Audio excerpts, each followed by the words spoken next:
نحمد نصلی علی رسول الکریم اما بعد فاعوذ باللہ من الشیطان الرجیم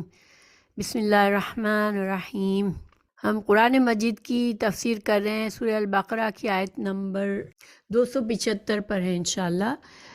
تو ہم شروع کرتے ہیں۔ اعوذ باللہ من الشیطان الرجیم بسم اللہ الرحمن الرحیم۔ الذين يأكلون الربا لا تقومون إلا كما يقوم الذي يتخبطه الشيطان من المس، ذلك بأنهم قالوا إنما البيع مثل الربا وأحل الله البيع وحرم الربا،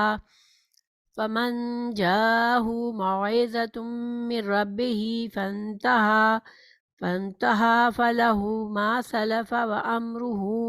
إلى الله ومن عاد فأولئك أصحاب النار هم فيها خالدون۔ اس کا ترجمہ ہے، سود خور لوگ نہ کھڑے ہوں گے مگر اس طرح جس طرح وہ کھڑا ہوتا ہے جسے شیطان چھو کر خبتی بنا دے۔ یہ اس لیے کہ یہ کہا کرتے تھے کہ تجارت بھی تو سود ہی کی طرح ہے، حالانکہ اللہ تعالیٰ نے تجارت کو حلال کیا اور سود کو حرام۔ جو شخص اپنے پاس آئی ہوئی اللہ تعالیٰ کی نصیحت سن کر رک گیا، اس کے لیے وہ ہے جو گزرا، اور اس کا معاملہ اللہ تعالیٰ کی طرف ہے، اور جس نے پھر بھی یہ کیا وہ جہنمی ہے۔ ایسے لوگ ہمیشہ ہی اس میں رہیں گے۔ تو یہاں پر پچھلی آیات میں اللہ سبحانہ تعالیٰ نے چونکہ کافی آیات انفاق فی سبیل اللہ کے بارے میں آئی، اللہ تعالیٰ نے بندوں کو بہت سے احکامات دیے، بہت زیادہ ترغیب دی کہ انسان اپنے مال سے، اپنے رزق سے خرچ کرے، اور ان لوگوں کے لیے جن کو اللہ نے ان نعمتوں کو اتنی فراوانی نہیں کی ہے، جو ضرورت مند ہے، جن کا حصہ ہمارے مال میں ہے، ہم ان کی ضروریات کا خیال کریں۔ تو اب چونکہ انسان کو انفاق فی سبیل اللہ کرنے سے جو چیز روکتی ہے وہ بخل ہے، تو اب اللہ سبحانہ تعالیٰ سود کے بارے میں آیات لے آئے، کیونکہ سود جو ہے وہ بخل کی وجہ سے پیدا ہونے والی بیماری ہے، کہ انسان کو اللہ نے مال دیا ہے، اس مال سے اور زیادہ سے زیادہ اس مال کو بڑھانا چاہتا ہے، اور اس کے لیے وہ ہر طریقہ استعمال کرتا ہے، اپنے مال کو صحیح جگہوں پر استعمال نہیں کرتا ہے۔ تو دیکھیں، جب انسان انفاق فی سبیل اللہ کرتا ہے تو وہ سخی ہوتا ہے، اس کے اندر اس کا دل بڑا ہوتا ہے، وہ اللہ کی دی ہوئی نعمتیں لوگوں کے ساتھ شیئر کر رہا ہوتا ہے۔ اور جو انسان خل میں پڑا ہوا ہوتا ہے، جو انسان سود کے لین دین کرتا ہے، کسی ضرورت مند کو پیسہ اس وقت دیتا ہے کہ وہ اس پیسے کی قیمت اسے ادا کرے اور پیسے کا منافع اسے دے، اور اس کے اصل سے بڑھ کر اس کو پیسہ واپس دے، تو وہ انسان بخیل ہوتا ہے، کیونکہ وہ کسی کی ضرورت میں کام آنے کے بجائے اپنا نفع ڈھونڈتا ہے کہ میں اس کو، یہ ضرورت مند ہے، میں اس کو پیسہ دے کے اپنا منافع بناؤں گا کہ مجھے سود کے ساتھ میری رقم واپس ملے گی۔ تو یہ بخل ہے، اور اللہ سبحانہ تعالیٰ نے اس کو حرام کیا، سود کو۔ تو یہاں پر اب ہم دیکھتے ہیں آیت کو، تو گویا ان کا ڈائریکٹ تعلق لگتا ہے نا ہمیں، کہ سود جو ہے وہ مال کو پکڑ کے رکھتا ہے اور ضرورت مند کو صرف اس وقت دیتا ہے کہ اس کا منافع ملے، اس پیسے کا، جبکہ صدقہ اپوزٹ ہے، انسان اللہ کی رضا کے لیے دوسروں کی ضرورت کو پورا کرتا ہے۔ تو اس وجہ سے یہ سینس، ان کا تعلق آپس میں بنتا ہے۔ الذین، وہ لوگ، یأکلون، وہ کھاتے ہیں، الربا، سود کو، جو سود کھاتے ہیں، اور سود کھانے کی چیز نہیں ہے، لیکن اس کو کھانے کا کیوں کہا گیا؟ کہ مطلب ظاہری بات ہے، انسان سود لیتا ہے، پھر وہ اپنے ضرورتوں میں اپنے ضرورتیں اس سے پوری کرتا ہے، اپنے گھر میں استعمال کرتا ہے، تو گویا اس کی غذا بھی سودی نفع سے ہوتی ہے، سودی لین دین سے ہوتی ہے۔ تو جو شخص سود کھاتا ہے اس کی کیا حالت ہوگی، لا نہیں، یقومون وہ کھڑے ہوں گے، الا مگر ایسے، کما جیسے، یقوم کھڑا ہوتا ہے، الذی وہ شخص، یتخبطہ الشیطان، یتخبط، خبطی کا لفظ ہم اردو میں پڑھتے ہیں نا، یہ خبطی ہے، تو خبطی کس کو کہتے ہیں؟ جو بالکل مجنون سا ہوتا ہے، اس کو پتہ ہی نہیں ہوتا کیا بول رہا ہے، اس کو پتہ نہیں ہوتا کیا کر رہا ہے، اس کو ہم خبطی کہتے ہیں۔ خبط میں انسان ایک جنونی کیفیت میں ہوتا ہے، اس کو اپنے ماحول کا احساس نہیں ہوتا، وہ اپنے حلیے سے، اپنے باتوں سے بالکل لگتا ہے کہ بالکل ہر چیز سے بیگانہ ہو جاتا ہے، پاگل سا ہوتا ہے۔ تو اللہ تعالیٰ فرما رہے ہیں کہ جو لوگ سود کا دنیا میں کاروبار کرتے ہیں، وہ جب آخرت میں اٹھائے جائیں گے قیامت کے دن، آپ کو پتہ ہے کہ ہمارا ایمان ہے کہ سب بندے جب مر جائیں گے، قیامت کی سور پھونکی جائے گی، جب اس کے بعد ایک اور سور ہوگی، پھونکی جائے گی، جس میں تمام جتنے بھی شروع سے انسان ہیں وہ سب اپنی اپنی قبروں سے اٹھ جائیں گے، اور وہ اس وقت ہر انسان اس حالت میں اٹھے گا جس حالت میں وہ مرا تھا۔ ایک نیک انسان جو ہر وقت عبادات سے، قرآن سے تعلق ہوگا، وہ اس کا ڈیفرنٹ سچویشن ہوگی۔ جو انسان گناہوں میں ملوث ہوگا، وہ اسی گناہوں کے اثر کے ساتھ اٹھے گا۔ جس نے کسی کو مارا ہوگا اس کو، یعنی کہ ہر انسان جو ہے وہ اپنے اپنے کردار اور کرتوتوں کی مناسبت سے قیامت کی اپنی قبروں سے نکلے گا۔ تو یہ جو سود کھانے والا ہوگا وہ اپنی قبر سے اس طرح نکلے گا جیسے کہ خبطی انسان ہو، مجنون ہو، جس کو شیطان نے مس کر دیا، یتخبطہ الشیطان، شیطان نے اس کو خبطی بنا دیا ہو، من المس چھو کر، من سے مس، ہم مس کا اردو میں سمجھتے ہیں نا، مس کرنا، چھونا انگلیوں سے۔ تو دیکھیں شیطان کا چھونا، اس سے انسان جو ہے وہ، کسی انسان کو بعض اوقات شیطان کا اثر لگ جاتا ہے تو وہ بھی اپنے حواس میں نہیں رہتا، تو وہ بالکل ایسا خبطی کی طرح وہ اٹھے گا۔ ذالک، یہ کیوں ہوگا، ایسا کیوں ہوگا؟ بِأَنَّهُ، بوجہ اس کے کہ بے شک وہ، قالو، ان لوگوں نے کہا، انما، بے شک، انما کا مطلب بے شک کے ساتھ ذرا زیادہ ہوتا ہے کہ اور کچھ بات نہیں، بس یہ تو ایسے ہی ہے، البیع، تجارت، مثل، مانند، الربا، سود کے، یعنی کہ انہوں نے اپنے آپ کو کیا تسلی دی کہ تجارت میں اور سود میں کیا فرق ہے، تجارت بھی تو انسان نفع کے لیے کرتا ہے، اپنا سامان خرید کر اس کو تھوڑی اوپر قیمت میں بیچتا ہے، تو اب ہم اگر اپنا پیسہ کسی کو دیتے ہیں اور پھر واپس تھوڑی زیادہ قیمت لیتے ہیں تو ہم کیا غلط کرتے ہیں؟ ان کا یہ کہنا تھا کہ سود سود کیوں حرام ہے بھائی، سود میں کیا برائی ہے، بزنس بھی تو اسی طرح ہوتا ہے۔ تو انسان دیکھیں ہمیشہ جن کو گناہ کرنا ہوتا ہے نا، وہ اپنے آپ کو ایسی چیزیں سمجھا دیتا ہے، اپنی تعویلیں بنا لیتا ہے، اپنے نفس کو، ضمیر کی آواز کو بند کرنے کے لیے وہ ایکسکیوزز بنا لیتا ہے کہ بھئی یہ تو ایسے ہی ہے، جیسے آپ بزنس میں بھی تو آپ پیسہ لے کر زیادہ لیتے ہو، پھر جب بیچتے ہو چیز تو اللہ تعالیٰ نے فرمایا نہیں، حالانکہ اصل حال یہ ہے، حلال کیا ہے اللہ نے، البیع، تجارت کو تو اللہ نے حلال کیا ہے، اور حرما، اور حرام کیا ہے، ربا کو اللہ تعالیٰ نے فرمایا نہیں، دونوں چیزیں برابر نہیں ہیں، فرق ہے، اور سب سے بڑا فرق کیا ہے دونوں میں، کہ اللہ نے ایک چیز کو حلال فرمایا بندوں کے لیے کہ تجارت حلال ہے، جبکہ سود کی لین دین جو ہے وہ حرام کیا ہے۔ تو جب ایک چیز اللہ کی حلال کی ہوئی ہے، دوسری اللہ کی حرام کی ہوئی چیز ہے، تو پھر انسان کون ہوتا ہے جو وہ اپنی مرضی کے ایکسکیوزز بنا کر کہے کہ نہیں اس میں کیا فرق ہے. اور ایسے دیکھیں بہت سے ایسے کام ہوتے ہیں جو ہم کسی کو کہتے ہیں کہ بھائی یہ کام صحیح نہیں ہے، شریعت میں یہ الاؤڈ نہیں ہے، اور وہ کہتے ہیں لو اس میں کیا خرابی ہے، یہ کر کے وہ اپنی کوئی ریزن دے دیتے ہیں. تو جب ایک بندہ مومن کے لیے یہ ہے کہ بھائی اللہ نے جب کہہ دیا کہ اللہ سبحانہ تعالیٰ نے فرما دیا کہ یہ تمہارے لیے حلال ہے اور یہ حرام ہے، تو پھر تم کو کسی اور ایکسکیوز کی کیا ضرورت ہے. تم اگر خود کو مسلمان کہتے ہو تو پھر بس تمہارے لیے اتنا کافی ہے کہ قرآن اور حدیث کی روح سے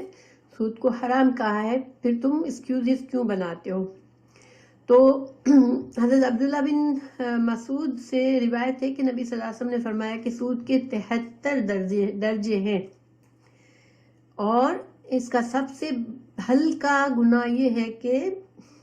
جیسے کوئی آدمی اپنی ماں کے ساتھ زنا کرے، نعوذ باللہ. دیکھیں یعنی ہر گناہ میں پڑھنے کے بعد پھر ظاہر ہے کہ اس گناہ کی درجات ہوتے ہیں، کتنی شدت سے انسان اس میں انوالو ہے، کتنا زیادہ وہ اس کو اپنے اوپر جائز کیے ہوئے ہیں، اور کس قسم سے وہ لوگوں سے اس سے فائدہ اٹھا رہا ہے. تو اس لحاظ سے سود کے 73 درجے ہیں، اور سب سے جو کم درجے میں اگر انسان سود کا لین دین کرتا ہے، جو کم سے کم جس کا گناہ ہو سکتا ہے، تو وہ گناہ کس کے برابر ہے؟ جیسے کسی انسان نے اس کی قباحت، اس کی برائی کتنی ہے، جیسے کہ ایک انسان اپنی ماں سے زنا کر لے، نعوذ باللہ. اور یہ دیکھیں کبھی انسان یہ کہا جائے تو انسان کے لیے بہت بڑی بات ہو جائے گی کہ ماں سے زنا کرنے کا گناہ، لیکن انسان سود کو بہت ہلکا سمجھ کر سودی کاروبار میں مبتلا ہو جاتا ہے، اور پھر انسان ایسی اپنے آپ کو ایسی تعویلیں کرتا ہے کہ بھائی میں کیا کروں، گھر تو لینا ضروری ہے، اب میں مورگیج کے بغیر گھر نہیں لے سکتے، تو اب کیا کریں، یہاں تو جب تو ہم تو ورنہ کبھی بھی گھر نہیں لے سکیں گے، تو ہم اس لیے مورگیج لیتے ہیں. کوئی کہتا ہے کہ بھائی میں بزنس تو میرے پاس، مجھے بزنس کر کے مجھے گھر چلانا ہے، اگر میں اگر میں بینک سے لون نہیں لوں گا تو پھر میں کیا کروں گا، اور بینک سے لون لینے میں کیا حرج ہے، بینک تو خوشی سے دے رہی ہے اور مجھے بھی اس میں فائدہ ہے، تو اس میں کیا نقصان ہے. اس طرح کی باتیں اگر انسان سوچتا ہے تو سب سے بڑی اللہ تعالیٰ نے دروازہ ہی بند کر دیا اس سوچ کا کہ تم کو جب اللہ نے حرام کہہ دیا تو پھر ایک مسلمان کو آگے اس سے کچھ سوچنے کی ضرورت ہی نہیں ہے. اور پھر اللہ سبحانہ تعالیٰ جو ہے وہ جانتے ہیں حقیقت میں انسان کے کیا نفع ہے اور کیا نقصان ہے، وہی ہمارا خالق ہے. تو جب وہ ہمیں بتا رہا ہے کہ یہ نقصان دہ چیز ہے اور یہ فائدے والی چیز ہے، تو پھر ہم کون ہوتے ہیں جو اعتراض کریں. اللہ جو چاہے اپنے احکامات بنائے. ہم آج بہت زیادہ مسلمان جو ہیں وہ سود میں ملوث ہیں. اللہ تعالیٰ ہم سب کی مدد کرے. اور سود اس طرح سے ہماری زندگی میں آ گیا ہے، اور جب کوئی گناہ اتنا زیادہ آ جاتا ہے نا تو پھر انسان اس گناہ کو گناہ سمجھتا ہی نہیں ہے، سوچتا ہی نہیں ہے کہ بھائی سب تو کر رہے ہوتے ہیں، تو انسان کی سوچ اس طرف جاتی ہی نہیں ہے، اور بغیر سوچے سمجھے انسان اس گناہ میں پڑ جاتا ہے. تو اللہ سبحانہ تعالیٰ مسلمانوں کو محفوظ رکھے اور مسلمانوں کو سمجھ دے. ایون اسلامی ممالک میں بھی اسلامک بینک کے نام سے آ گئے ہیں، اور اس میں بھی ہم کو نہیں پتا کہ وہ کس طرح سے ہم ان پر بھروسہ کر سکتے ہیں یا نہیں. تو جیسے انسان آج کے دور میں ایسے ہم پھنسے ہوئے ہیں کہ دیکھیں ہم کو جیسے بہت اسٹرگل کرنی پڑ رہی ہے. اگر ہم ڈیسائیڈ کر لیں ہمیں سود سے بچنا ہے تو بہت زیادہ ہمیں اسٹرگل کرنی پڑ رہی ہے کہ ہم سود سے بچیں. لیکن انشاءاللہ اللہ تعالیٰ ہمیں اجر دے گا، اور اللہ تعالیٰ ہمیں بچائے بھی. کبھی نہ کبھی سود کے معاملہ ہماری زندگی میں آ جاتا ہے. مثال کے طور پر کریڈٹ کارڈ پہ ہم کچھ لیتے ہیں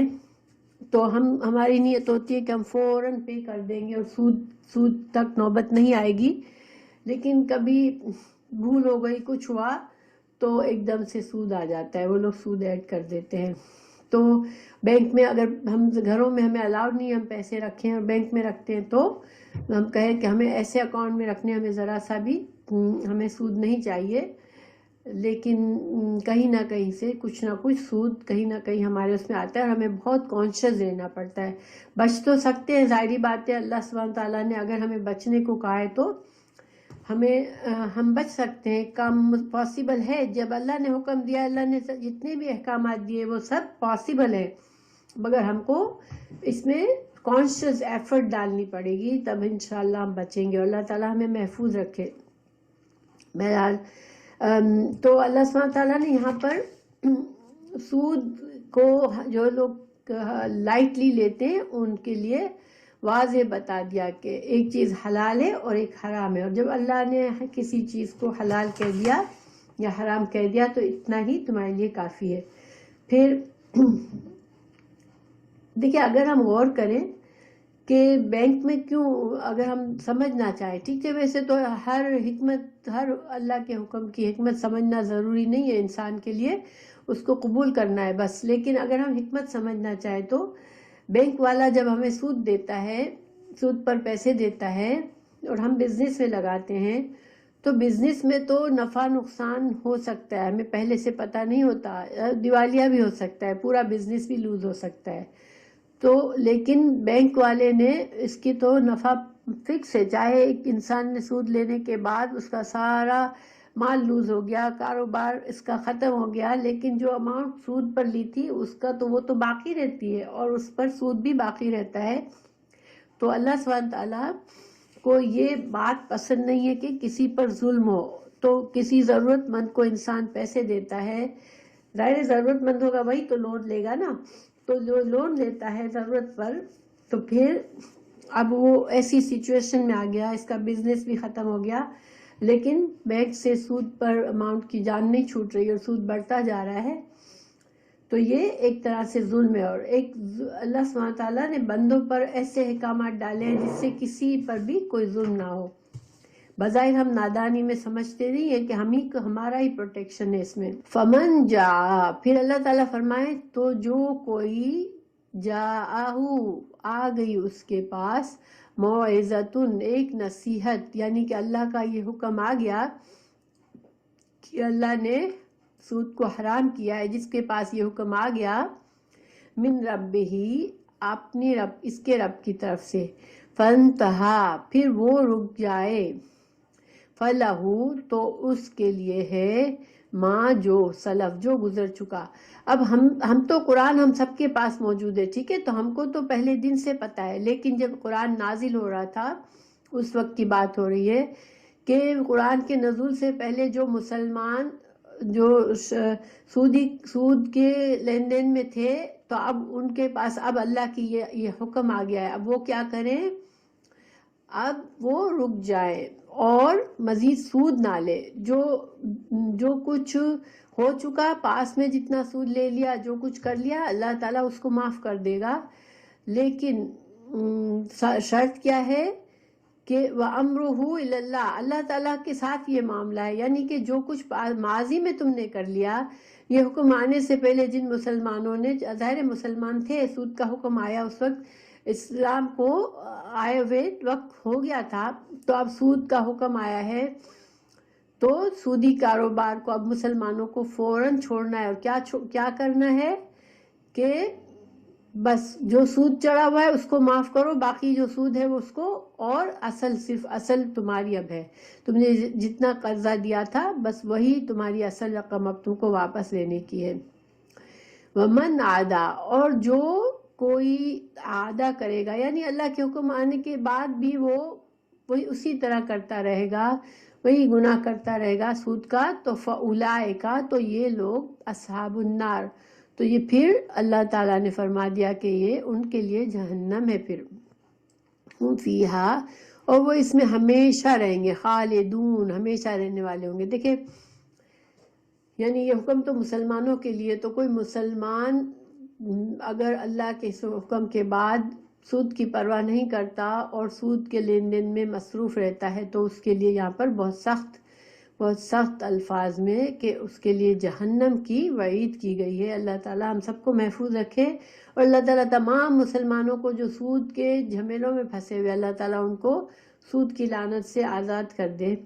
تو رسول اللہ صلی اللہ علیہ وسلم نے فتح مکہ کے والے دن فرمایا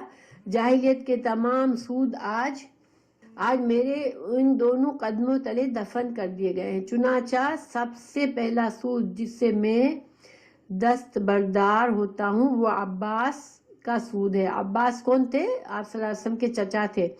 اور جب یہ حکم آیا اس وقت انہوں نے کسی کو قرضہ دیا ہوا تھا جو سودی قرضہ تھا، تو اللہ چونکہ آپ صلی اللہ علیہ وسلم کے چچا تھے تو آپ نے اپنے خاندان سے شروع کیا اس حکم کے پر عمل کرنا کہ حضرت عباس نے جس کو سود دیا ہے اب اس کے لیے سود معاف ہے، صرف انہوں نے جتنا اصل قرضہ تھا، ان کے قرضے کی جو اصل تھی وہ باقی رہے گی۔ تو بس جاہلیت میں جو سود لے چکے تھے ان کو لوٹانے کا حکم نہیں ہوا، یعنی کہ اس حکم آنے سے پہلے جتنا سود وصول کر چکے تھے اس کو لوٹانے کو نہیں کہا اللہ تعالیٰ نے، ٹھیک ہے، اس لیے کہ بھائی ظاہر پیسہ ایک بار انسان کے پاس آ جاتا ہے وہ خرچ ہو جاتا ہے۔ اب اگر اللہ تعالیٰ کہے کہ جتنا شروع سے سود لیا ہے وہ واپس کرو تو بہت سے مسلمان مشکل میں آ جاتے، اس لیے فرمایا کہ بس جو اب جہاں تک سود لے لیا اب یہاں پر ختم کرو اور آئندہ نہیں۔ تو سود جو ہے اس کے اگر احادیث بہت سارے احادیث آئی ہیں جس میں سود کی تفصیلات ہیں، اور سود کی دو قسمیں ہوتی ہیں، ٹھیک ہے، دو قسمیں بتائی گئی ہیں، ایک ربا الفضل اور ایک ربا النسیہ۔ تو ربا الفضل کیا ہوتا ہے؟ دیکھیں کوئی انسان کسی آدمی کے پاس جائے اور ایک مثال دے دوں کہ مجھے 1 ٹن کھجور چاہیے ابھی، اور میرے پاس پیسے نہیں ہے اس کو دینے کے لیے، تو میں تمہیں اگلی فصل پر میں تمہیں اس کے 1 ٹن کے بجائے 1.5 ٹن کھجور واپس کروں گا، یعنی کہ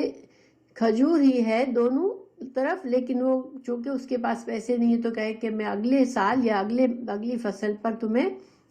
میں اس سے 1.5 گنا تمہیں واپس کروں گا، تو یہ حلال نہیں ہے، یہ سود ہے، ٹھیک ہے، تو اس کو ربا الفضل کہتے ہیں۔ اسی طرح سونا ہے یا کوئی بھی چاندی ہے یا کوئی بھی ایک چیز جو ہم کسی کو دیتے ہیں اور وہی چیز واپس ہم کہتے ہیں کچھ عرصے کے بعد ہم بڑھا کر دیں گے، ہمیں ضرورت ہے تو ہمیں دے دو، تو یہ سودی کاروبار ہے، ٹھیک ہے، یہ ہے جس میں ایک ہی چیز ہو، یعنی اس کی جنس ایک ہی تھی اور اس کی صرف وقت کے ڈفرنس سے ہم نے اس کی کوانٹٹی میں فرق کیا تھا، تو یہ سود ہو گیا۔ دوسرا ہے کہ انسان پیسے کسی سے ادھار لیتا ہے، ٹھیک ہے، اور اسے کہتا ہے کہ میں 1 مہینے میں واپس کروں گا، اور اگر 1 مہینے میں نہیں کر سکتا تو سامنے والا اب اسے مہلت دیتا ہے، اچھا تم کو میں 1 اور مہینہ دیتا ہوں مگر اب تم مجھے اس میں 10% سود بھی دو گے مجھے، ٹھیک ہے، اس اماؤنٹ میں 10% بڑھا کر دو گے، تو آدمی کہتا ہے ٹھیک ہے میں تمہیں اگلے مہینے 100 روپے کے 110 روپے دے دوں گا۔ اگلے مہینے پھر وہ نہیں دے سکتا تو اسے کہتا ہے اچھا یہ 10 روپے لے لو سود کی اماؤنٹ، میں اگلے مہینے تمہیں 120 دے دوں گا۔ اس طرح سے وہ بڑھتا جاتا ہے۔ اس طرح سے کیا ہوتا ہے کہ جو ادھار کی اصل اماؤنٹ تھی وہ بڑھتی چلی جاتی ہے، اور انسان اس طرح سے دیکھیں اگر ہم پاکستان میں بھی بہت سے ایسے زمیندار ہیں جو کہ اپنے جو مزارع ہوتے ہیں، جو چھوٹے چھوٹے کسان ہوتے ہیں، ان کی زمینیں گروی پڑی ہوئی ہوتی ہیں بڑے ٹھیکیدار کے پاس، اور وہ چونکہ ان کے کسی باپ دادا نے سود لیا ہوتا ہے اور وہ اس سود کے قرضے میں آخر کار ان کی زمینیں چلی جاتی ہیں، کیونکہ وہ سود بڑھتا جاتا ہے، اتنا ہو جاتا ہے کہ زمیندار پوری زمین ہی اس کی ہڑپ کر لیتا ہے، تو یہ بھی یہ ایک ظلم ہے ایسا۔ اور یہ سود جو ہے وہ کیا ہے؟ یہ نسیہ سود ہے، یعنی کہ اماؤنٹ پیسہ دیا اور پھر قرضے کی اماؤنٹ سے بڑھ کر اس سے واپس لیا۔ رسول اللہ صلی اللہ علیہ وسلم نے بہت سے بے اور شرح کے بعض قسموں کو بھی صرف اس لیے ناجائز قرار دیا ہے تاکہ سود کے پوشیدہ دروازے بند ہو جائیں۔ ایک پورا بہت سی احادیث ہے جس میں تجارت کے قانون بتائے گئے ہیں اسلام میں، اور ان میں بہت سی چیزوں کو حرام کیا ہے اس لیے کہ ان طریقوں میں کسی نہ کسی طرح سے سود آ جاتا ہے، ٹھیک ہے. تو آپ صلی اللہ علیہ وسلم نے جو انسان اس کو ڈیٹیل میں جاننا چاہتا ہے وہ ان حدیثوں کو پڑھتا ہے تو اس کو سمجھ آتی ہے کہ اس طرح سے باقاعدہ تجارت کے بھی قانون ہے اسلام میں، اور ان قانون کے تحت تجارت کرنی ہوتی ہے، ورنہ اس میں وہ ناجائز ہو جاتے ہیں. حضرت علی کا قول ہے کہ قرض پر لیا گیا نفع سود ہے. تو بہرحال یہ تمام اس کے وہ ہے. اب اللہ سبحانہ تعالیٰ نے فرما دیا کہ ٹھیک ہے اب یہ قانون آ گیا، اب اگر جو پھر بھی جانتے بوجھتے وہ سود لیتا رہے گا تو پھر وہ انسان دوزخ میں جائے گا. اب ہم اگلی آیت پر جاتے ہیں. یمحقو مٹا دیتا ہے، مٹانا، یمحق محق کا مطلب ہوتا ہے برباد کر دینا کسی چیز کو، ٹھیک ہے، برکت ختم کر دینا، مٹا دینا، بالکل سرے سے اس کے جڑ سے اکھاڑ دینا. یمحقو مٹا دیتا ہے اللہ ربا کو، ویربی اور بڑھاتا ہے صدقات کو. تو جو لوگ سودی کام کرتے ہیں، سودی نفع لیتے ہیں، سودی لین دین کرتے تو اللہ تعالیٰ اس سے یا تو پوری طرح سے اس سے برکت مٹا دیتا ہے، یا برکت مٹا دیتا ہے یا پھر اس کو پوری طرح سے برباد کر دیتا ہے، ٹھیک ہے. لیکن جہاں تم اپنے صدقات دیتے ہو تو تم ایک چھوٹا سا بھی صدقہ اخلاص کے ساتھ کرتے ہو، اللہ کی رضا کے لیے جو مال خرچ کرتے ہو، تو پھر کیا ہوتا ہے کہ وہ اللہ سبحانہ تعالیٰ اس کا اجر و ثواب بڑھاتے رہتے ہیں، اور تمہارے لیے جب قیامت کے دن ہمارے لیے کئی گنا ہوگا، اور دنیا میں بھی اس مال میں برکت ہوتی ہے جس سے انسان صدقہ کرتا رہتا ہے. اور قرآن میں بہت سی آیات ہیں جس میں پاکیزہ اور ناپاک چیزوں کے بارے میں بتایا گیا ہے. جیسے مطلب سود جو ہے وہ ناپاک ہے کیونکہ حرام ہے، اور صدقہ کرنا، کاروبار کرنا یہ پاک ہے اگر سود فری ہو تو. جسے اللہ سبحانہ تعالیٰ نے فرمایا قُلْ لَا يَسْتَوِي الْخَبِيثُ وَالطَّيِّبُ، خبیث آپ کہہ دیجئے کہ ناپاک اور پاک برابر نہیں ہے. وہ تمہیں ناپاک کی زیادتی پسند آئے یعنی تعجب میں ڈال دے. دیکھیں انسان کو سود کی طرف اٹریکشن کیوں ہوتا ہے کہ وہ جلدی اس کو چیزیں حاصل ہو جاتی ہے. مثلا گھر لینے کے پیسے نہیں ہیں پورے، لیکن تھوڑے پیسوں سے گھر آ گیا کہ ہم نے مورگیج لے لی. اسی طرح بزنس، اگر کسی کے پاس سمجھ لیں کہ 100,000 ہے، اس 100,000 کو اگر وہ کیش دے کر لے گا کوئی چیز، تو سپوز ہمیں 100,000 کا سپوز ایک گھر لے لیا اس نے، اگر وہ مورگیج لے لے گا تو 10,000 ڈاؤن ڈال کے 10 پراپرٹیز لے لے گا اور 10 کو وہ رینٹ پر ڈال دے گا. تو یہ بظاہر دنیا میں ایسا لگتا ہے کہ بھئی سود سے دیکھو کتنا جلدی ہمارا منافع بڑھ گیا. اگر ہم کیش کی ڈیلنگ میں بیٹھے رہتے تو ہم نہ ہمارے پاس گھر بھی نہ ہوتا، نہ ہم اپنا جو رینٹل پراپرٹی ہم نے خریدنی تھی تو ہمیں ایک ہی پراپرٹی ملتی، جبکہ سود سے ہمیں 10 پراپرٹیز مل گئی. بظاہر ہمیں ایسا ہی لگتا ہے نا. تو اللہ تعالیٰ نے فرما دیا قرآن میں کہ تمہیں ناپاک چیزوں کی کثرت تم کو اٹریکٹ کرتی ہے، لیکن اللہ کے نزدیک ناپاک اور پاک چیز برابر نہیں ہے. پھر دوسری جگہ فرمایا کہ خباثت والی چیزوں کو تہ و بالا کر کے وہ جہنم میں جھونک دے گا. اللہ تعالیٰ تمہیں بتا رہا ہے کہ خبیث چیز جو ہے اس کو اللہ تعالیٰ برباد کر کے اس کو جہنم میں ڈال دے گا. سود دے کر جو مال تم نے بڑھانا چاہتے ہو وہ دراصل بڑھتا نہیں ہے. حضرت عبداللہ بن مسعود رضی اللہ عنہ کی روایت ہے کہ سود سے اگر مال میں اضافہ ہو بھی جائے تو انجام کار برائی ہے، ٹھیک ہے. تو یہ ساری چیز اقوال ہیں اور قرآن کی آیات ہیں جو میں نے آپ کو کوٹ کی، جو کہ مختلف جگہوں پر ہمیں بتائی گئی ہیں. صحیح بخاری کی حدیث میں ہے کہ جو شخص اپنی پاک کمائی سے ایک کھجور بھی خیرات کرے اسے اللہ تعالیٰ اپنے داہنے ہاتھ سے لیتا ہے، پھر اسے پال کر بڑا کرتا ہے جس طرح تم لوگ اپنے بچڑے کو پالتے ہو، اور اس کا ثواب پہاڑ کے برابر بنا دیتا ہے. اور پاک چیز کا سوا وہ ناپاک چیز کو قبول نہیں فرماتا. یہ حدیث بخاری میں ہے. اور ایک اور روایت ہے کہ ایک کھجور کا ثواب احد پہاڑ کے برابر ملتا ہے. اور روایت میں ہے کہ ایک لقمہ جو ہے وہ احد کے پہاڑ کے برابر ہو جاتا ہے. کبھی کبھی کسی کو ایک لقمہ تم نے اللہ کی رضا کے لیے کھلایا تو وہ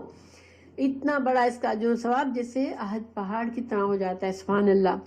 جو لوگ صدقہ خیرات نہ کریں اور اللہ کی طرف سے صدقہ خیرات کے سبب مال میں اضافہ کے وعدے کی پرواہ نہ کیے بغیر دنیا کا مال جمع کرتے پھرے تو وہ بدترین شریعت کے خلاف طریقوں سے وہ کمائی کریں تو لوگوں کے مال باطل اور ناحق طریقوں سے کھا جائے. یہ اللہ کے دشمن ہے اور ناشکرے اور گنہگار ہیں. دیکھیں جب انسان کے دل سے اللہ کے حلال اور حرام کی پرواہ نہیں رہتی تو پھر تو بہت سے دروازے کھل جاتے ہیں. انسان بہت سے طریقوں سے چاہتا ہے کہ بس اس طرح سے بھی مال بڑھا لوں، اس طرح سے بھی مال بڑھا لوں، لیکن یہ سب کیا ہے؟ یہ اللہ کے مجرم بننے کے برابر ہے اور جہنم کمانے کے برابر ہے. تو اللہ سبحانہ تعالیٰ نے ان آیات میں مجرموں کے بارے میں، مجرم کے بارے میں بتایا کہ اگر جو سود کے چکر میں پڑتا ہے تو مجرم ہے. تو اب اس کے مقابلے میں اللہ تعالیٰ اب بتا رہے ہیں کہ ان الذین، بے شک وہ لوگ،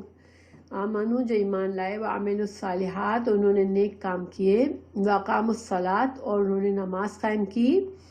وآتوا الزکوٰۃ اور انہوں نے زکوٰۃ دی، لہم ان کے لیے اجرہم ان کا اجر ہے، عند ربہم اپنے رب کے پاس،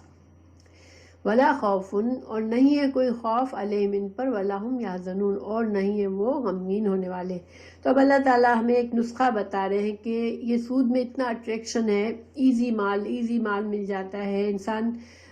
کی خواہشات جلدی جلدی پوری ہو جاتی ہیں. تو اب اس سے بچنے کے لیے ایک چیز جو سب سے بڑی مددگار ہے وہ کیا ہے کہ ایمان کے ساتھ نیک اعمال جب انسان کرتا رہتا ہے اور اس کا ایمان مضبوط سے مضبوط ہوتا جاتا ہے تو پھر اس کے اندر اتنی قوت آ جاتی ہے کہ وہ اس چیز سے، اس اپنی خواہشات سے جگڑ سکتا ہے. اس خواہش کو کہ میں جلدی سے امیر بن جاؤں، میرے پاس جلدی سے چیزیں آ جائے، اس کو وہ جھٹک دیتا ہے. تو ایمان اور نیک اعمال جو ہیں،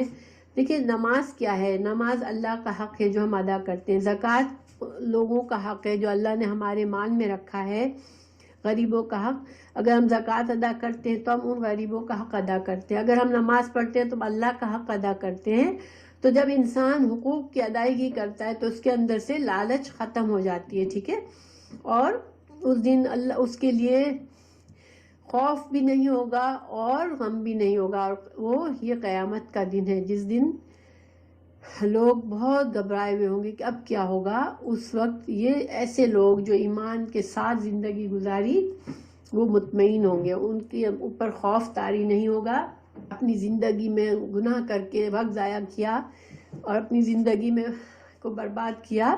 وہ غم بھی نہیں ہوگا ان کو. پھر اللہ تعالیٰ فرماتے ہیں یا ایھا الذین آمنو، اے لوگوں جو ایمان لائے ہو، اتقوا ڈرو اللہ سے، وذروا اور چھوڑ دو، ما بقیہ جو باقی ہو، من الربا سود میں سے، ان کنتم ہو تم، اگر ہو تم مومن. دیکھیں مثال کے طور پر ایک انسان کا اللہ تعالیٰ فرما رہے ہیں اے لوگوں جو ایمان لائے ہو اللہ سے ڈرو اور جو سود باقی رہ گیا ہے وہ چھوڑ دو اگر تم سچ مچ ایمان والے ہو. تو چونکہ انسان سوچتا ہے اب کیا، چلو ٹھیک ہے آئندہ میں نہیں کروں گا، لیکن ابھی تو میں نے کسی کو پہلے سے میرے کاغذات بنے ہوئے ہیں، میں نے کسی کو ادھار دیا ہے، وہ مجھے اچھا والا سود پے کر رہا ہے، اب میں اس کو فی الحال کیوں ختم کروں، میں آئندہ نہیں کروں گا، کوئی نیا سودی کاروبار نہیں کروں گا، لیکن اب یہ تو پہلے سے سیٹ ہے. تو انسان کو شیطان اس طرح بھی بہکاتا ہے کہ اب یہ تو تم نے اب تو نہیں کیا نا، وہ تو پہلے سے چل رہا ہے. نہیں، اللہ تعالیٰ فرما رہے ہیں نہیں، اب تم اس سود کو اسٹاپ کرو یہیں پر. چاہے تمہارے پاس کانٹریکٹ ہے، چاہے تمہارے پاس پیپر بنے ہوئے ہیں، سائننگ ہے، لوگ دینے والے دے رہے ہیں تم کو، اعتراض نہیں کر رہے، مگر تم رک جاؤ، تم سود اب لینا چھوڑ دو، ٹھیک ہے؟ تمہارے پاس جو تمہاری اصل ہے بس وہ تمہارا قرضہ ہے. فَإِن لَمْ، یہ بڑی ڈرنے والی آیت ہے. پس ان اگر لم نہ تفعلوا، تم ایسا نہ کرو گے، تم اب انسٹنٹلی کوشش کر کے سود کے کاروبار سے، سود کے لین دین سے نہ نکلو گے تو فَأْذَنُوا، تو خبردار ہو جاؤ، بِحَرْبٍ جنگ کے لیے، من اللہ اللہ سے، ورسولہ اور اس کے رسول سے. اور دیکھیں یہ ایسا بڑی یعنی کہ اتنی بڑا جو وارننگ ہے نا وہ کسی گناہ پر اور گناہ پر نہیں دی گئی کہ اللہ سے جنگ کے لیے تیار ہو جاؤ. انسان تو کمزور بے بس ہے، وہ اللہ سے کیسے جنگ کرے گا؟ یعنی اللہ سبحانہ تعالیٰ تو صرف کن کہہ کے ساری کائنات کو بنا دے اور کن کہہ کے سب کو فنا کر دے، تو وہ انسان کیسے اس طرح سے سوچ سکتا ہے کہ اللہ سبحانہ تعالیٰ کو میں اتنا ناراض کروں کہ اللہ سے جیسے جنگ کا اعلان کر رہا ہوں میں. تو اللہ سبحانہ تعالیٰ محفوظ رکھے، ہمیں اس کی سمجھ دے کہ ہم سود کو برا سمجھے. وَإِن تم اگر تم توبہ کر لو گے فَلَكُمْ تو تمہارے لیے رؤوس اصل ہے اموالکم تمہارے مالوں کا. تو اللہ تعالیٰ فرما رہے ہیں کہ تم توبہ کر لو، تمہارا جو بھی سود کا وہ ہے کانٹریکٹ، اور تم پھر کیا کرو، تم نے جو اصل کسی کو دیا ہے وہ تم واپس لے سکتے ہو، ٹھیک ہے، وہ تمہارا قرضہ ہے، وہ اب تمہارے لیے باقی رہے گا اور سود اب آئندہ نہیں لوگے، ٹھیک ہے. تو لا تظلمون، نہ تم ظلم کرو گے، ولا تظلمون، اور نہ تم پر ظلم کیا جائے گا. تو یہاں پر اللہ تعالیٰ نے فرمایا کہ تم پر اللہ ظلم نہیں کر رہا ہے، تمہارا جو اصل ہے، تم نے جو قرضہ دیا ہے وہ باقی رہے گا، وہ تم لے سکتے ہو اس سے، تو تم پر ظلم نہیں ہو رہا. لیکن تم بھی ظلم نہ کرو سود لے کر. اگر تم سود لیتے رہو گے تو تم ظلم کر رہے ہو، اگر تمہارا اصل بھی وہ تم کو نہیں ملے گا تو تم پر ظلم ہوگا. لیکن اللہ تعالیٰ انصاف پسند ہے، اللہ نے تمہیں کہا کہ تم اپنا اصل لے سکتے ہو، ٹھیک ہے. وَإِن کانا، اور اگر ہو ذو والا اسرتن، تنگی والا، اگر تم سے جس نے قرضہ لیا ہے وہ بہت تنگ دست ہے، اب اس کو تم کہتے ہو کہ بھائی میں تم کو سود معاف کرتا ہوں، اب میرا اصل تمہیں مجھے واپس کر دو، ٹھیک ہے. وہ کہتا ہے بھائی میرے پاس، تم بہت اچھا کر رہے ہو، سود نہیں لوگے، لیکن میرے پاس ابھی تو اصل دینے کے پیسے نہیں ہیں، تو تم کیا کرو، ٹھیک ہے. تو اللہ تعالیٰ فرما رہے فَنَاظِرَةٌ، تو مہلت دینا ہے تم کو، اِلیٰ طرف مَیسَرَةٍ، آسانی تک.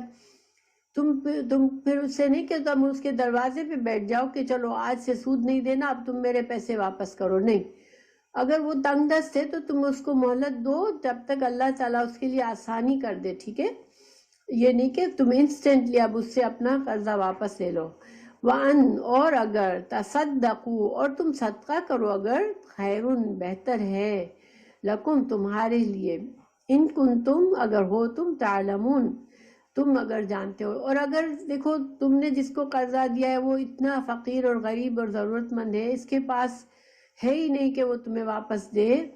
ٹھیک ہے. اور اگر تم اچھے مالدار ہو تو تم اس کو صدقہ کر دو، تم کہو کہ چلو میں نے تمہیں قرضہ معاف کر دیا. تو اب اگر تم ایسا کرو گے تو وہ تمہارے لیے بہت بہتر ہے، خیر ہے، اللہ تعالیٰ کے پاس اس کا تمہارے لیے بہت بڑی جزا ہے. کسی واقعی بہت ضرورت مند اور تنگ دست انسان ہے، اگر اس کو قرضہ دیا، اب وہ قرضہ لے کر چھپتا پھر رہا ہے اور اس کے پاس واقعی میں ہے نہیں کہ وہ تم کو واپس کرے. تو اگر ایسے میں اگر ہمارے پاس کوئی اتنا بڑا معاملہ نہیں ہے، اگر ہمارے پاس ہم نے جو پیسے دیے ہمارے لیے وہ بہت ہی زیادہ بہت بڑی رقم نہیں ہے کہ ہم اس سے بہت زیادہ مالی نقصان میں پڑ جائیں گے،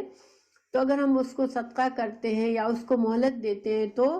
جتنے دن مہلت دیتے ہیں، ایک حدیث ہے، ٹھہرے میں دیکھتی ہوں، ہاں یہ مسند احمد کی حدیث ہے، جو شخص مفلس آدمی پر اپنا قرض وصول کرنے میں نرمی کرے اور اسے ڈھیل دے، اس کے جتنے دن وہ قرض کی رقم ادا نہ کر سکے، اتنے دن تک ہر دن اتنی رقم خیرات کرنے کا ثواب ملے گا. دیکھیں کتنا بڑا جو ہے کہ اگر مثال کے طور پر کسی کے پاس $1000 ہمارے پڑے ہوئے ہیں، اب اس کو ہم نے سود معاف کر دیا، اب اس کو ہم کہتے ہیں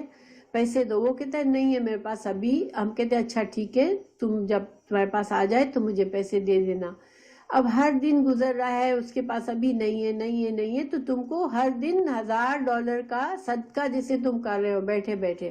اتنا اجر اللہ تعالیٰ تمہارے لیے لکھتا ہے. تو سبحان اللہ، یہ اللہ تعالیٰ کی وسعت ہے کہ تم نے تو 1000 دیے ہیں اور تم نے تو صرف سود جو کہ 10% تھا، 5% تھا، وہ چھوڑا ہے، لیکن اللہ تعالیٰ تمہیں ہر دن $1000 صدقے کا